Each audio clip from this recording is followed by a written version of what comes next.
Olá pessoal, sejam bem-vindos. Hoje a aula é sobre o período regencial.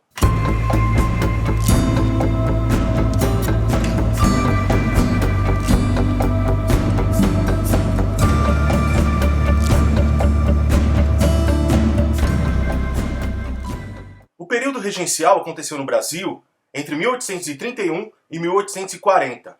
Foi um período intermediário para que Dom Pedro II tivesse idade para governar o Brasil. O período regencial é como conhecemos o período intermediário que existiu entre o primeiro e o segundo reinado. Estendeu-se de 1831 a 1840 e foi iniciado após o imperador Dom Pedro I ter abdicado do trono em favor de seu filho no ano de 1831. Foi encerrado em 1840 com o que ficou conhecido como o Golpe da Maioridade, que garantiu a coroação de Dom Pedro II como imperador do Brasil. O período regencial resultou diretamente da maneira como terminou o primeiro reinado. O primeiro reinado ficou marcado pelo autoritarismo do imperador e pelos crescentes confrontos entre brasileiros e portugueses. As tensões e as pressões existentes fizeram o imperador abdicar do trono brasileiro em abril de 1831. Quando Dom Pedro I abdicou do trono, o sucessor natural era o seu filho, Pedro de Alcântara. Porém, o príncipe do Brasil possuía apenas 5 anos de idade e, por lei, não poderia ser coroado imperador do Brasil até que completasse a maioridade, que só seria alcançada quando tivesse 18 anos. Assim, a saída existente, e que constava na Constituição de 1824, era de fazer um período de transição em que o país seria governado por regentes. Esse período deveria ter acontecido até 1844, quando Pedro de Alcântara completaria 18 anos, mas seu fim foi antecipado para 1840, por meio de um golpe parlamentar. Nos 9 anos que durou o período regencial, o Brasil possuiu 4 regências diferentes. A regência trina provisória, a regência trina permanente, a regência una de Feijó e a regência una de Araújo Lima. Quando iniciado o período regencial, o Brasil foi governado por uma regência trina, de caráter provisório. Os eleitos para essa regência foram os senadores Francisco de Lima e Silva, Nicolau Pereira de Campos Vergueiro e José Joaquim Carneiro de Campos. As principais medidas tomadas por essa regência provisória foram restituir ministros que haviam sido demitidos por Dom Pedro I, convocar uma Assembleia Legislativa para a composição de novas leis, anistiamento de criminosos políticos e afastar do exército estrangeiros desordeiros. A regência trina provisória teve vida curta, uma vez que a política brasileira estava tumultuada e uma série de distúrbios espalhava-se pelo país. Assim, em junho de 1831, foi eleita a regência trina permanente, que era composta por José da Costa Carvalho, João Braulio Muniz e Francisco de Lima e Silva. Durante a regência trina permanente, houve 3 acontecimentos de destaque. Um deles foi a criação da Guarda Nacional, uma força pública composta por homens eleitos com idade de 21 anos a 60 anos de idade.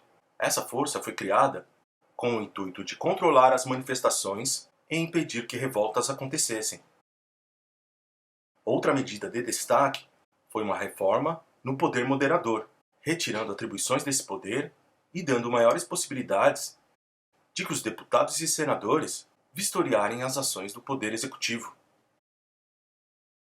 Foi o embate político entre José Bonifácio e o padre Feijó, que resultou na saída de José Bonifácio da vida pública brasileira. A regência trina permanente não teve força para colocar sob controle os rumos da política nacional. Os conflitos entre moderados, exaltados e restauradores permaneciam. E revoltas pipocavam pelo país. Uma delas foi a Cabanada, que estourou em 1832, na província de Pernambuco. A continuidade das tensões no Brasil deixava claro que havia um choque entre o governo e as províncias. O choque envolvia principalmente a questão da centralização do poder no governo contra o desejo das províncias brasileiras de alcançarem maior autonomia. Para atender às demandas das províncias e colocar a situação política sob controle, foi aprovado o Ato Adicional de 1834, uma lei que fazia alterações na Constituição de 1824. Com o Ato Adicional, as mudanças mais sensíveis foram: fim do poder moderador durante o período regencial, fim do Conselho de Estado, criação de assembleias legislativas provinciais, aumento dos poderes dos presidentes de província, sendo que a nomeação era função do imperador, e a substituição da regência trina por uma regência una.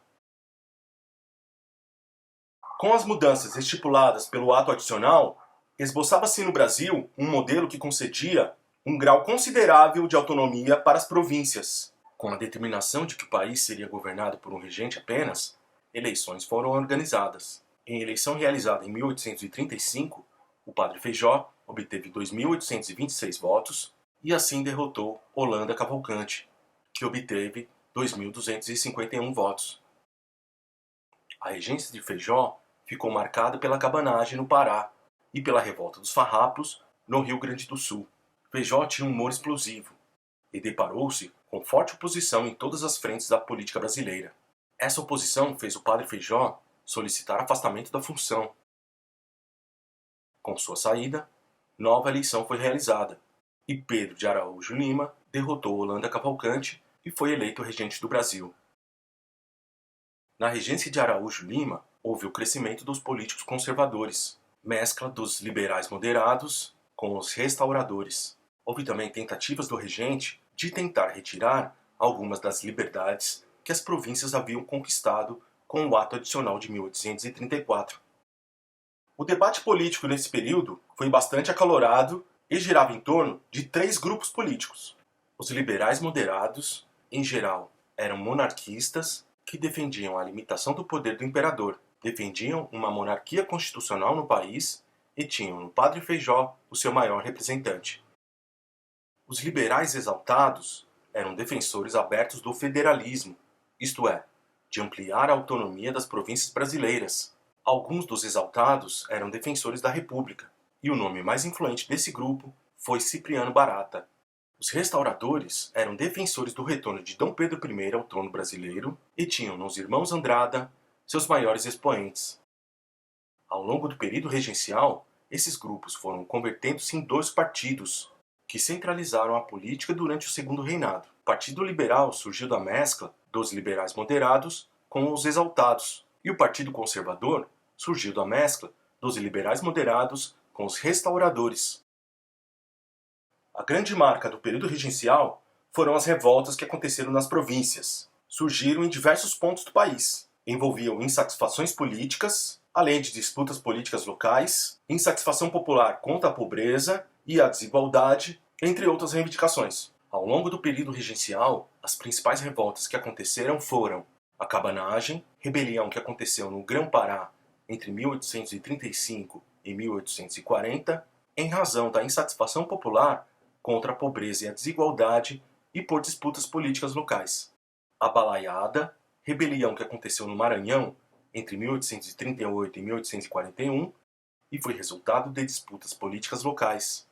A Sabinada foi uma rebelião de caráter separatista que desejava implementar uma república na Bahia.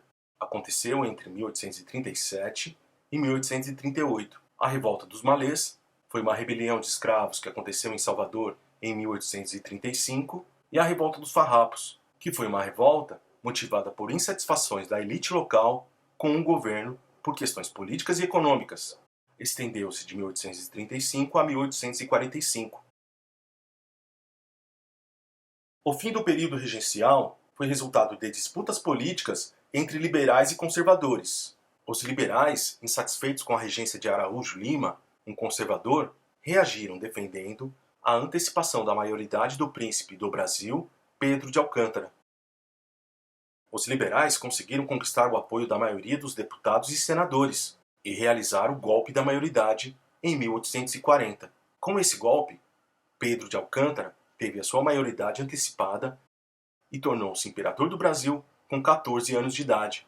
Este ato iniciou o Segundo Reinado e deixou os liberais satisfeitos porque foi retirado o poder das mãos dos conservadores. Os liberais também esperavam que a coroação do imperador colocasse fim à série de revoltas provinciais que aconteciam no Brasil.